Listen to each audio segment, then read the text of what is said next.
the higher you go and you start to, get to the level of the people that have been supporting you historically, it's like Mhm. they can still provide context, but they aren't really there to provide a buffer. So, if you make a decision, you have somebody above you that can step in and say, yeah, I support this or whatever. And there's a fallback. So if shit hits the fan, they're there to come in and help.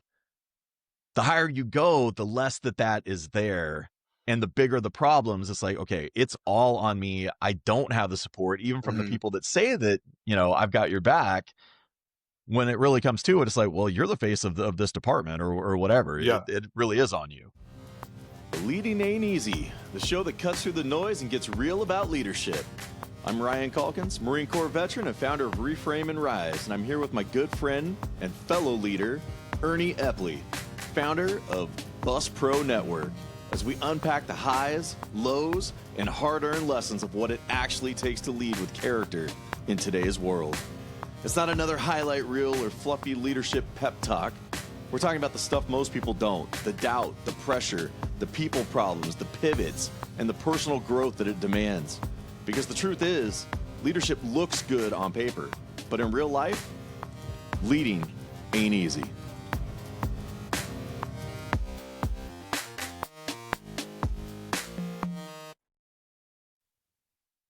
All right. Hello. Welcome to episode 3 of Leading Ain't Easy. Last week, we talked about leadership beyond the title and kind of the difference between management and leadership and kind of what our focus is on for the show. Today, we are digging into a side of leadership that everybody faces, but not a whole lot of people talk about. And it's kind of that feeling of loneliness and isolation. So, Ernie, why is it that people rarely want to talk about kind of that loneliness in leadership? I think a lot of it kind of harkens back to no one is comfortable feeling vulnerable. A lot of the reason why we're in leadership is because we have the moniker of give it to me, put it on my shoulders, follow me, I'll take us there. And when this feeling of loneliness does creep in or we're faced with it, I think for me, I'm only speaking for me personally, like it's hard to admit that. It's hard for both my ego to admit that I'm feeling like, oh man, I'm all alone up here. Or it's you don't want to appear vulnerable to your team because again, they're looking for that strong, steady personality that they can follow. And if I'm sitting here bitching and moaning about how I'm lonely all the time, then I can see how that could work. Or excuse me, I feel like vulnerable in that moment, like, oh man, this is not good either. And again, I'm kind of going as I talk, I remind myself to put out these little asterisks, like we have a tendency to, as humans, to over exaggerate or over we have a recency bias. Like if we felt a certain way recently, like I always feel this way, whenever in reality you need to take a step back and zoom out a little bit and know that you don't feel lonely all the time. It's just something that you know it's been happening the last couple of days or last couple of weeks or something. But again, I'm going off of the original question. So yeah, long answer to So a short question. so when you say loneliness in context of vulnerability, for you, it's saying that everybody expects you to be this leader that doesn't have feelings and emotions and things like that, so you don't feel like you're able to open up like employees do with each other. Is that what you mean by the vulnerability piece? I think so. Yeah, at some level, and I don't know if this is a reality or just something that's in my head as a leader, and who and how I want to project myself as management, both, and then as we discussed last week, managers and leaders are two different things. But yeah, I feel like if I were to just break down and show a little bit of vulnerability, there's a chance that I could either lose faith or lose some kind of stability in that moment with the folks who depend on me, because I know that whenever I'm looking up towards those who I'm following, Mm-hmm. if there's ever a vulnerability there, I often forget. So I can give myself a little bit of grace. I often forget in those moments. I'm like, ooh, I know exactly what this guy's going through or this girl's going through. I need to support, right? I don't have that in my head of, oh, weak ass, like, yeah, well, look at this person. I'm not following this guy. He wants us to follow him, and he's, you know what I mean? Like, Yeah. but whenever it's the roles are reversed, sometimes I don't know if that, again, I don't know if that's an ego thing or a self-confidence thing. I'm 100% not. I haven't been able to nail it down. No, I mean, I don't know. That makes sense for me. I guess with me, I've never really had a struggle with vulnerability, and oftentimes I overshare, which gets me in trouble in a completely different way.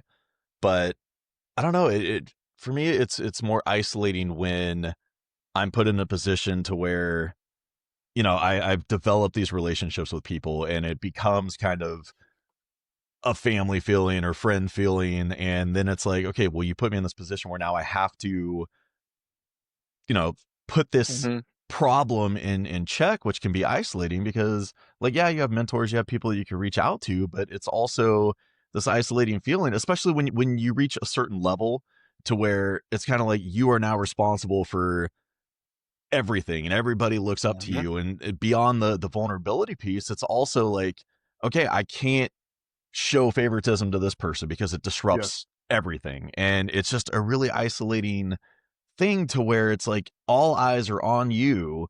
You're trying to make sure that everybody else is taken care of. But at the same time, when you reach a certain level, it's like nobody ever checks in to see how you're doing. They'll check in to see how your operation is doing or how your staff is doing, but it's never like, Ernie, how are you doing?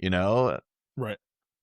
That's pretty rare. And um, I guess I was just thinking as you were talking a little bit, like, been a little vague about the type of loneliness that I felt or why I even use that word, right? Mm-hmm. To when we were talking about constructing an outline for this episode. And so I'll share a little bit. There's two stories that really come to mind. Especially one that happened early in my career when I was first becoming a manager, before I realized that everything that happens in this department, in the eyes of the public and the eyes of anyone who's not part of this operation, they're going to see, well, who leads that place? Who's the manager? Like, and I think I've done this as well. Not, I think I know I've done this as well. You hear a story in the news of some horrific shit happening in the workplace, and my knee jerk reaction is the same thing. Like, who the fuck is the manager there? Where are they at? What are they doing? Right? It's always, Yeah. where was leadership at, and what are they doing, and why did this happen? Even though you could have the most logistical reason why you weren't there. The easy answer is, well, I can't drive 57 buses right at the same time. Like, that's why we have a drive staff or whatever, right?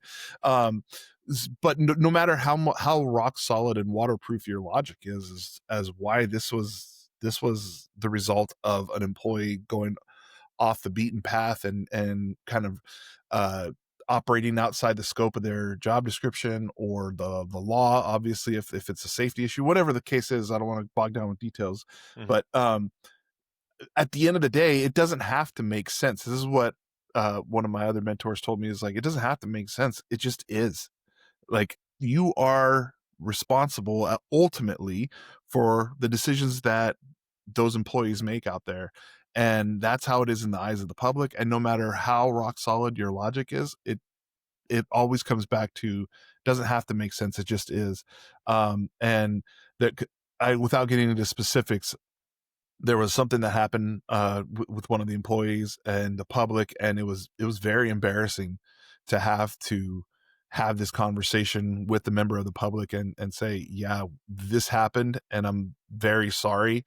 And of course, hearing everything, all of the vitriol and all of the, like, raised voices, I just had to sit there and take it, because honestly, if I was that parent or that member of the public, I'd have been that angry too. I'd have been saying worse stuff, like. Yeah. So the worst part is getting there, not necessarily having to defend the employee, or you're just there keeping the best interest of your workplace in mind, because obviously if I just ignore that member, like what's going on, it's just going to make the problem worse. So I have to address it because this is the role I'm in, and it was in that moment that I, after that interaction with that member of the public and just getting raked over the coals, man, the next thing I heard from another colleague, another manager, was like, "Yeah, first time, huh?" This. He's like, "Yep, we got to answer for a lot of dumb shit, don't we?" And Always. so, yeah, so I guess in a sort of a paradoxical way, after the phone call is one of the loneliest times I felt, because none of my staff were there. I couldn't just tell them it was an HR issue, right? So I couldn't just tell them what was going on. So I had to just bear that all on my own. And it wasn't until I walked out and ran into that veteran, and he kind of like, he knew what was going on, so that's kind of all what I meant by, loneliness and that lonely feeling. And if I were to later on, I referenced that story as a way, when staff has said, what do you mean it gets lonely up at the top, and I'll reference that, and they're like, that's why you get paid the big bucks, right? That's such an easy, Yeah. throwaway comment out there. That's why you get paid the big bucks. Yeah, I go through it. And there's no just understanding there. Yeah, no, it's just So it's easy for people to dismiss the things that they don't go through. you're right. And then the second one is which is one of the reasons why I left this place of employment. Um and it's such a stark contrast from the environment I'm in now. There was I was under heavy attack.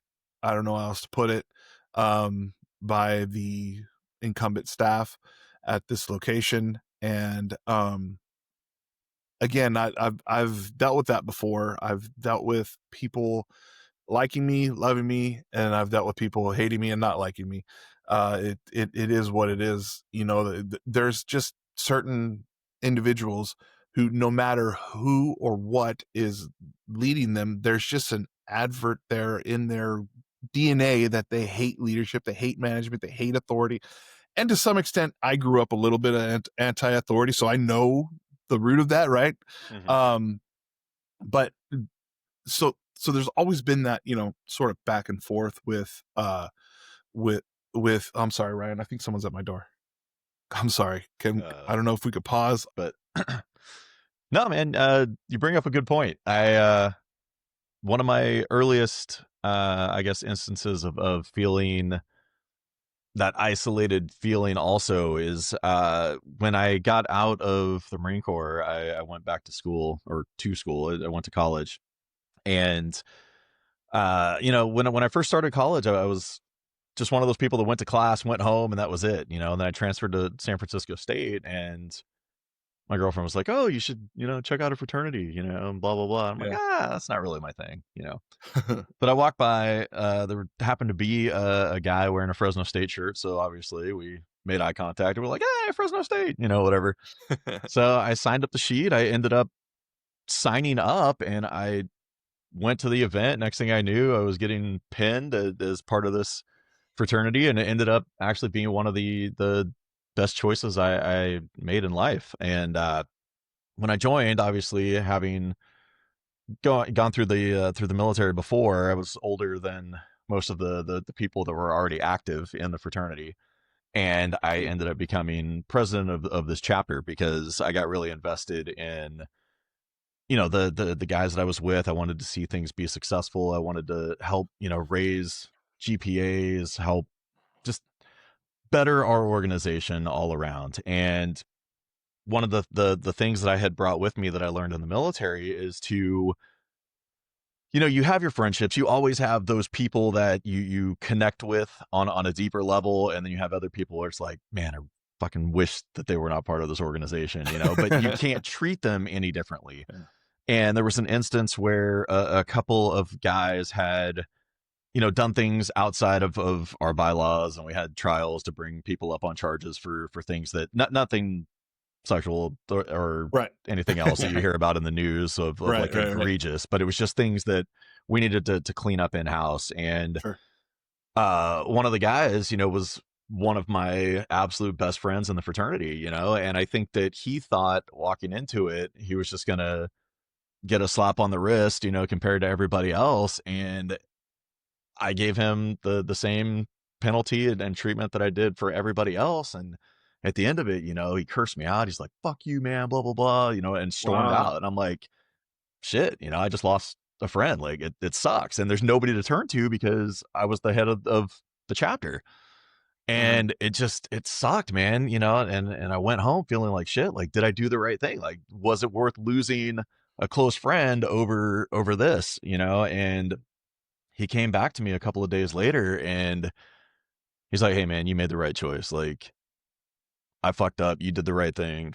He's like, "I'm Right. sorry I blew up." And I was like, "Oh man," I felt such a sense of relief. And it's like, okay, like I know I did the right thing, but to have the validation and know that his support was still there. I mean, we're still friends today and we talk, and you've met him before. Oh. I won't dime him out on here. I'll tell you afterwards. But Oh, uh, can't you wait. I'm know, gonna text him. yeah.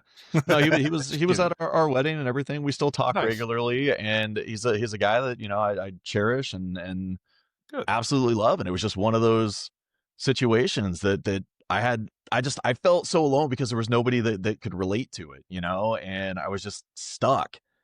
But it having the validation that I made the right choice, it was something that I was able to take throughout my career. Anytime that there's a situation where it's like, hey, I am closer with this person, but I'm not going to treat them any differently than I would anybody else because it jeopardizes everything that you've worked for in terms of, Right. of trust and relationship building. To where if people see you favoring other people, it just erodes that trust Mhm. immediately. There's nothing that breaks up a team and everything that Mhm. you've worked for faster than favoritism and seeing people receive benefits beyond what somebody else does.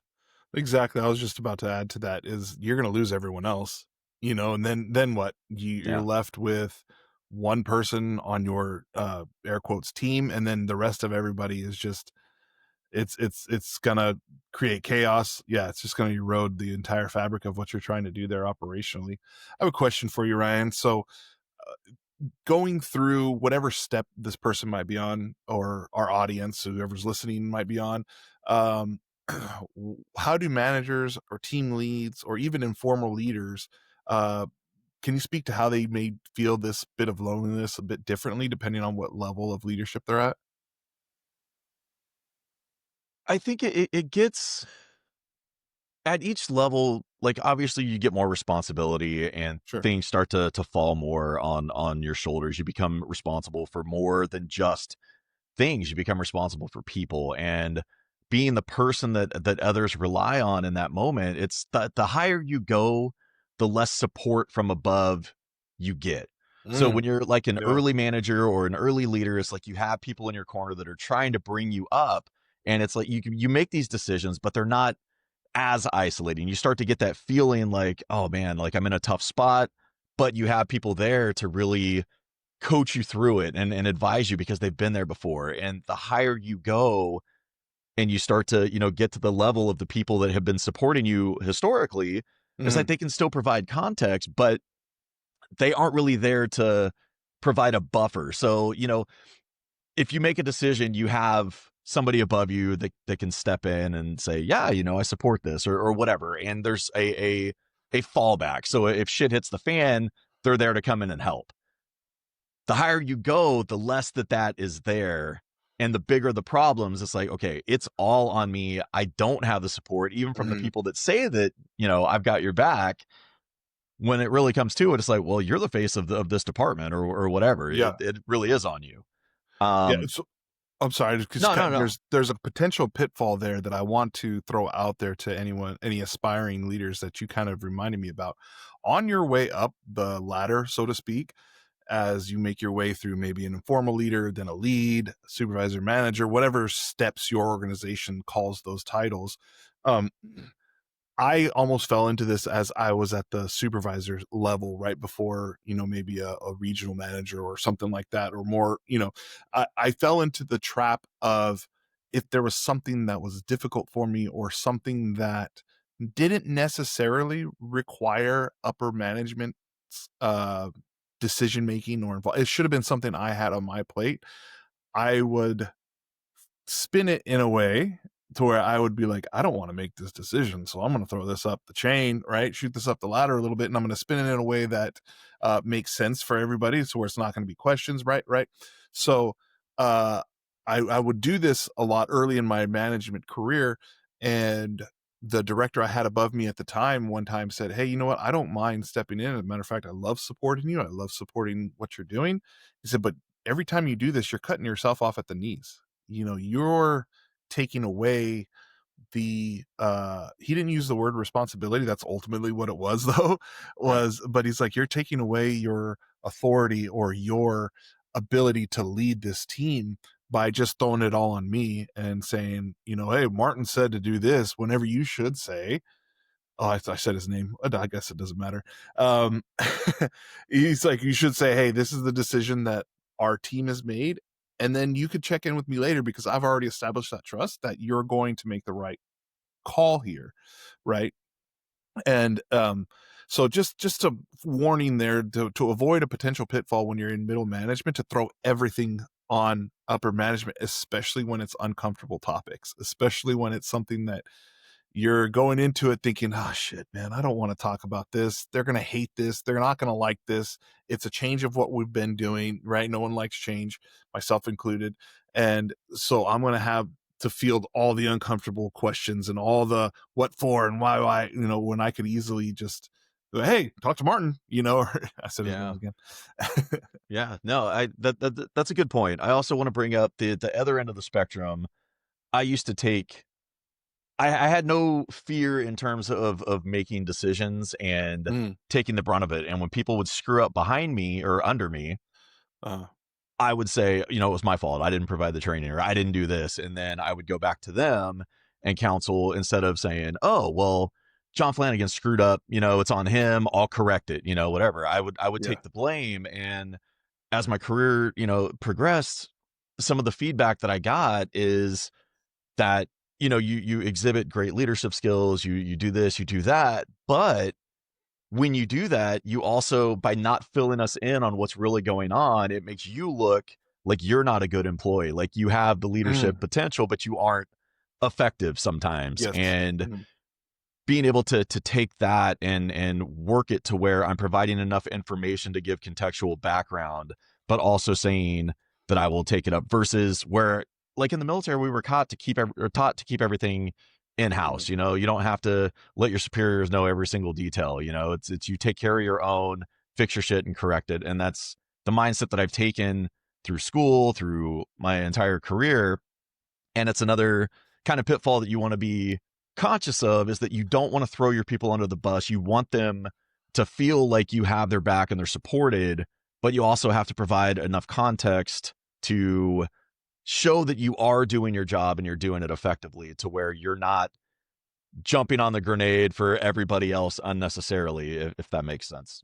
it does. And there's something I keep on going back to, a word in my own life and certainly my professional life, is balance. There's a delicate balance that needs to be struck there, to where you're providing, of course, the support you need, because that's your team out there. You have to have their back if you want an effective operation.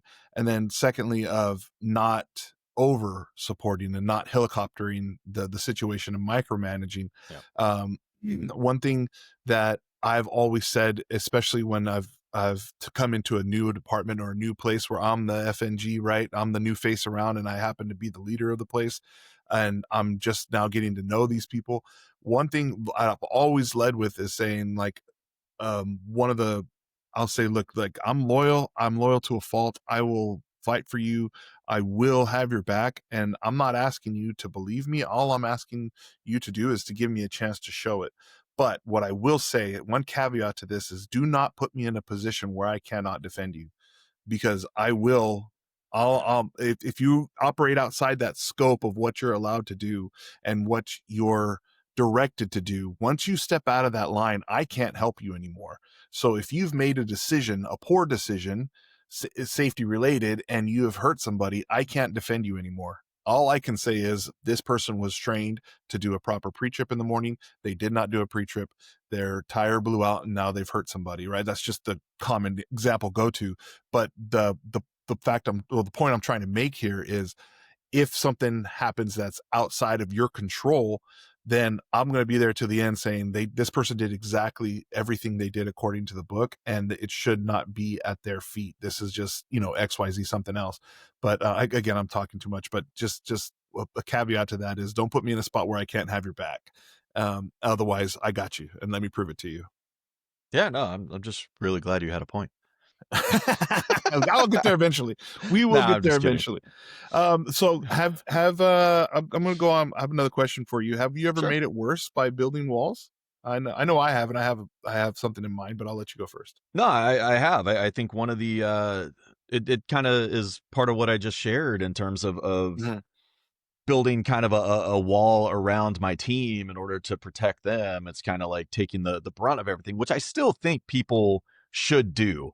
I Mhm. just it's not providing the context and background information on certain things. I think it has been the problem. It's also, I guess, I don't know if it's necessarily a wall, but it's probably a future episode. But another piece is just kind of, you work so hard not to build these relationships with people to where it becomes problematic when you have to discipline them. Mhm. It's also kind of a dicey thing. It can be isolating because obviously you don't want to tarnish a relationship over work stuff, but you also have to be professional and do what you need to do to take care of the work. And I think sometimes I get in trouble by putting people first when many organizations are money first, and there kind Yeah. of becomes a battle for me because I don't even care if it's my own business. Like, I put people ahead of operational things, and I will justify and fight that until the day I die. But it has definitely cost me in the workplace is prioritizing people over business. I th- yeah. I kind of have a different take on when that question comes up. I think a lot of the walls that I've put up, again being introspective here, it kind of harken back to the beginning of the episode where I have a misconstrued perception of senior leadership's view on what I'm doing and the job I'm doing. I I always, sometimes, not always, I have a tendency to come from a place of, oh, they're gonna think I'm this, they're gonna think that. And without, even if there's never been any reason to put that in my head, it's been there like, oh man, they're gonna think that I've lost the locker room. They're gonna think that nobody respects me here, and I can't go to them with this. I gotta handle like putting that expectation on myself of saying the almost said some names, but the upper management folks, the Yeah. board, whatever you might say, they want all this shit to stop here, and they want me to handle everything right here, whenever the opposite is what I've seen in reality, right? Once I get out of my own head and break down those walls and really look at it objectively, that it's the opposite is true. They're ready and willing to step in to help me, to say, hey, let me support you, let me, you know fill in the blank, however, whatever that support looks like, whether it's, hey, I'll come down and talk to the people, or I'll provide you with some tools. Here, this has worked for me, I know exactly what you're going through, and this is what's worked for me in the past. Take with it what you will.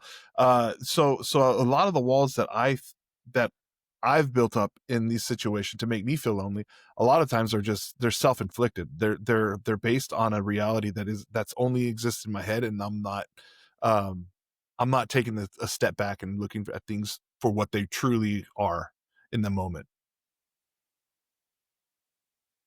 So for you, loneliness is more a sense of caring, sometimes caring too much, Yeah. and not necessarily failing where in your head you know what's going on, so Mhm. you're making it way worse and projecting what you think other people are going to have the Yeah. same view of yourself that you have in the moment. But then Yeah. when you have that conversation, it's never actually as bad as you think it is. No, never. Because again, I get stopped by, they're not going to want to hear this shit. They got enough stuff, they have enough on their plate. I Yeah. need to handle this. You know what I mean? Like, I'm not going to bother him with how I'm feeling right now. I don't know. Yeah, well, that comes back to what I was mentioning before. It's where they basically tell you, like, if we don't know, we can't help you. Like, we don't know what we don't know, and yeah. it's I feel like that's something that I mean, myself, obviously, because what I shared before is very similar to that in terms of keeping everything so close to the vest that if they don't have the context and they don't know what's going on, they can't help you. And I think the more I've gone through my career, the more I've realized that people do want to help you, but they Yes. have to be aware of what you need and when you need it. And if you aren't open, and you talked about vulnerability earlier, is if you aren't open in what you need and letting people know how they can help you, they do want to help. But if you don't express the need, they're not going to. Exactly.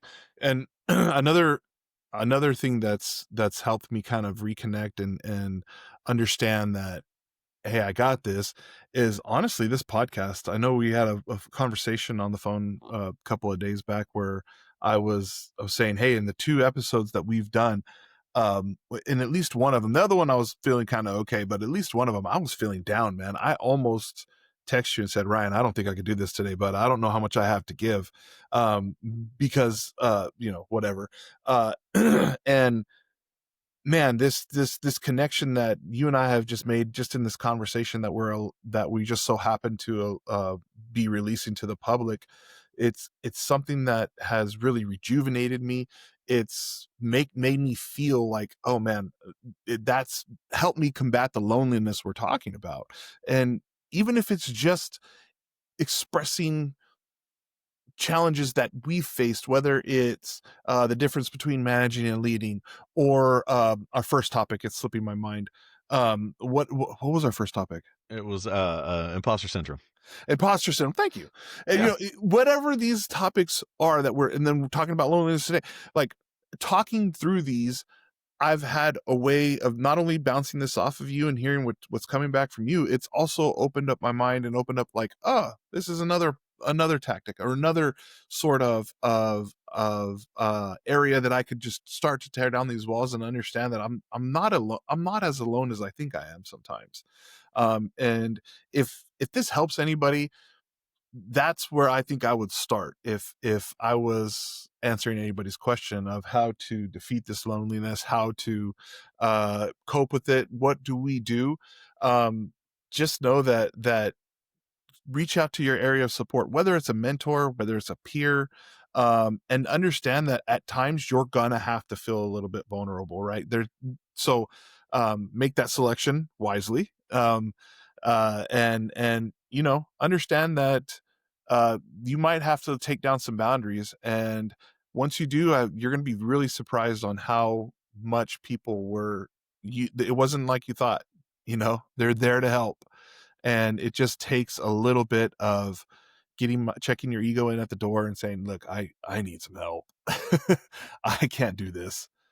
So not being afraid to reach out to others, let them know that there's issues that you're experiencing, that you need their help, and kind of dropping that facade that you have to have all of the answers in a position of leadership. Oh, exactly. And I'll add to that is a lot of leaders find themselves in leadership roles because they're high functioning and high producing individuals. So they take that mentality with them to the next level, saying, I can do this. I can do this. I got this. This is me. Like, could be because every challenge I faced to get here maybe has been, 9 out of 10 times I was able to do it myself. Now I'm at a spot where this operation is just too damn big. I can't do it on my own. Like, and even if I'm here 10 or 12 hours a day, and there's times, especially during the thick of it, I'm there 10, 12 hours a day. And I still can't do it all on my own. Just the strength to let go and to understand that I can't do this. I need help. Let me lean on let me find my solid pillars to lean on. So I've got a question for you, Mr. Manager. Okay.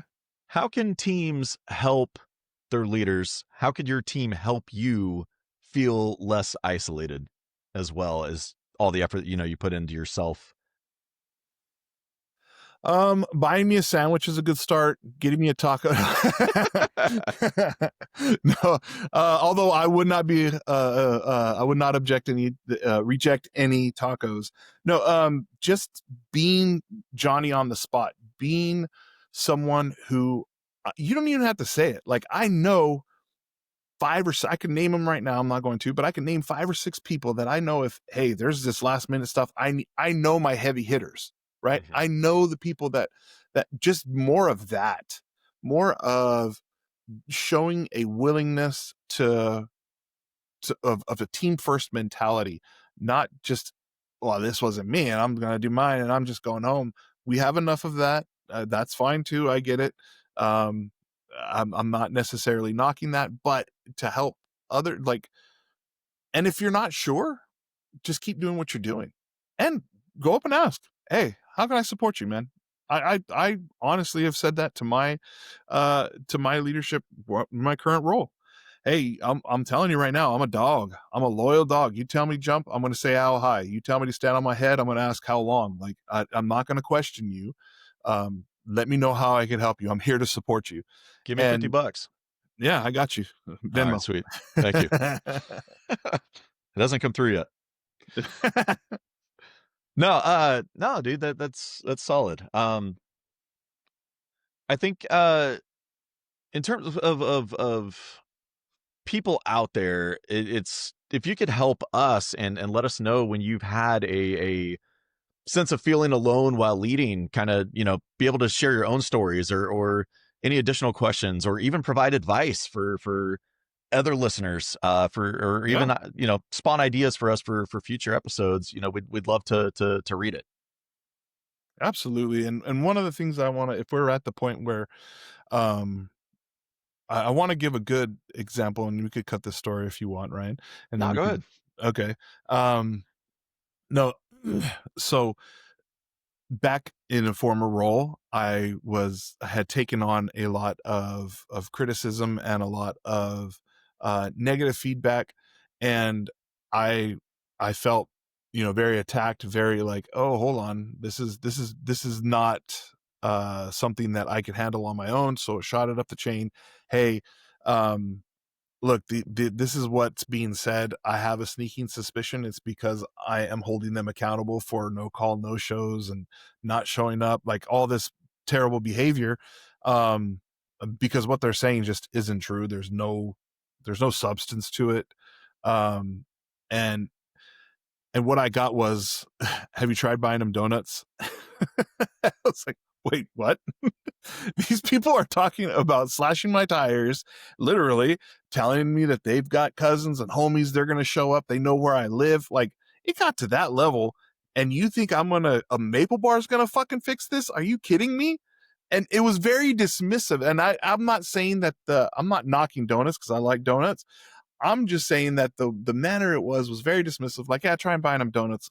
Anything? What's next? I'm like, whoa, like this is. I need a little bit more than that. And of course, without going into an hour and a half long spiel, it was very shortly after that for the first time in my career, I've tested the whole attitude of, oh, fuck this place. I can go get a job anywhere with my resume. And yeah, that's for the one and only time I ever did that.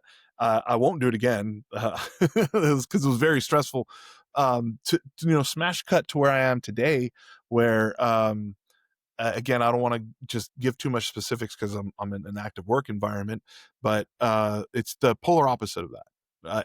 Anytime there is and it's only happened once or twice, where the folks above me get involved with either complaints or feedback or concerns, if you will, and the support has been phenomenal. And I think the only reason I'm going back into this is because, looking back in the episode where I've talked about where I've felt a lack of support. Mm-hmm. Maybe sharing to the listeners out there that do a real good self-diagnosis on, is this because of maybe some, I'll just call it trauma that's happened to me in the past, where the reaction was donuts. Have you tried donuts? Right, that whole thing. Recognizing and identifying that, hey, maybe this, I'm reacting the wrong way because of what's happened to me in the past. Let me give this guy a chance. Let's see if they've got my back, versus just despairing. I have a follow-up question for you. Yeah, go. Were the donuts plain maple bars or maple with bacon? Because there's not much I wouldn't do for a maple bar with bacon on it. Oh God, no, it's they got to be an old fashioned maple donut. We're not. Yeah, bacon goes with eggs, not with donuts. Have you ever tried a maple bar with bacon? No, Okay. And I won't be doing it. Oh, you will soon. next time you're here. Maple bar with bacon. Okay, all right. No, I always appreciate your stories. All right, yeah, I appreciate your candor, especially trying to shove a maple what is it, bacon donut down my throat. Yeah, I will. So what are some ideas? Oh, go ahead. No, go ahead. Go ahead. Oh, what are ideas? What do you got for people moving forward if they find themselves feeling lonely? I think honestly it's a lot of what you said, trying to find peers or mentors or just other people that have been where you are and have experienced similar things to what you're going through, because there's always somebody that's been there before. No matter how crazy the situation is, somebody has been there before or they've seen it. And if you don't reach out, like we talked about before, if you're afraid to reach out and ask people, let them know what's going on and seek help, they're not going to be able to provide it for you. So just being honest with yourself first that you need help, and then second, not being afraid to reach out to others. Awesome. I want to share this because it's in our show notes and it kind of hit me. Loneliness doesn't mean you're failing. It means you care.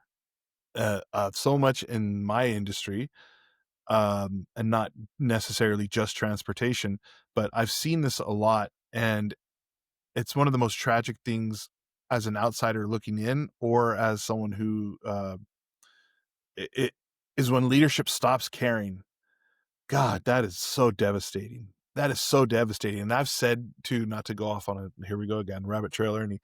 I've said, like, God, I could see how they get there. Because if you're not careful, you could get jaded really quick. And I see people, and again, once, especially if it's ongoing and it's a colleague of mine that maybe work at the same place I work and they're leading a different department, and just being aware of what's going on, I was like, yeah, if I had that staff too, I'd say fuck them too, and just So I mean, like, understanding both sides, but also saying you can't get there. It will devastate your team, and it's going to ultimately devastate your product, whether your product is, fill in the blank. Ours happens to be getting kids to school on time and safe. But yeah, you got to have that care. And if where you're at isn't working, I have a buddy who can help you out. He runs a company called Reframe and Rise, and can talk you through this and get you a fresh perspective on how to become reinvigorated in what you do. And maybe it is a change of scenery, maybe it's a change of mentality. But yeah, sorry for straying off the path once again, Ryan. No, you're good. I guess since we're doing takeaways, the other piece is we talked about it before, how leadership is so relational, right? And you build up your team, and you have those that you look up to, those that you work with, from the side, the top, the bottom, and it's just one of those things that we mentioned before. You can't carry it alone. So when you have your Johnny on the spots that are there to help and support, your success hinges on your entire team and everybody, pulling their weight to make you better. And it's another thing that can be isolating. So it's what you talked about it with the caring, It's the caring, and it's the maintaining relationships, because if you put yourself on an island, you're going to be on an island, and you are going to be stuck. So it's leveraging your relationships, leaning on people that support you and providing that support back. It's a very relational thing that is leadership. And to be successful, you have to be willing to be there for others as well. Absolutely. I want to reiterate something you said earlier. Just to anyone who might be listening, feedback. Give us feedback. Any questions, advice you have, any future topics you want to hear us cover. Love to hear from you. Love all the feedback. Any and all, good, harsh, good, bad, ugly, everything in between. Yeah, leadership ain't easy, and it is okay to admit that it feels lonely sometimes. Yeah, thanks for making it this far. And next time we're going to talk about the cost of being the good guy, or the other topic that we haven't quite nailed down yet, when you have to make the call, when you have to be the one to make the call that everyone's going to hate, and you're going to get a lot of feedback from it. We'll just call it feedback. And we are also, I don't know if it's going to be our next episode or the episode after, but we're looking at having our first guest. Nice. And we are really excited about being able to, get some perspective from an outside source as well. So we'll have more details on that, and we look forward to our next episode. Yeah, thanks for joining us. Appreciate it. All right, thank you. Leading ain't easy, but you Oh fuck, what was the line? don't have to do it alone. Oh, you don't have to do it alone. Thanks for tuning in to Leading Ain't Easy. If something in today's episode resonated, please do us a favor and share it with someone else who leads or aspires to lead. Because honestly, none of us have this figured out, but we can all get better together. If you're a leader or professional feeling quietly stuck in your career, visit reframerise.com. It's a career and leadership coaching firm where I work with veterans and other high achievers to realign their work and lead with purpose. Again, that's reframerise.com. And if you're looking for leadership tools, training, or support for your transportation department, check out Bus Pro Network, where Ernie helps school transportation leaders across California build safer, stronger teams. Please subscribe wherever you listen, leave a review, and let us know what topics you'd like us to tackle in the future. And remember, leading ain't easy, but you don't have to do it alone.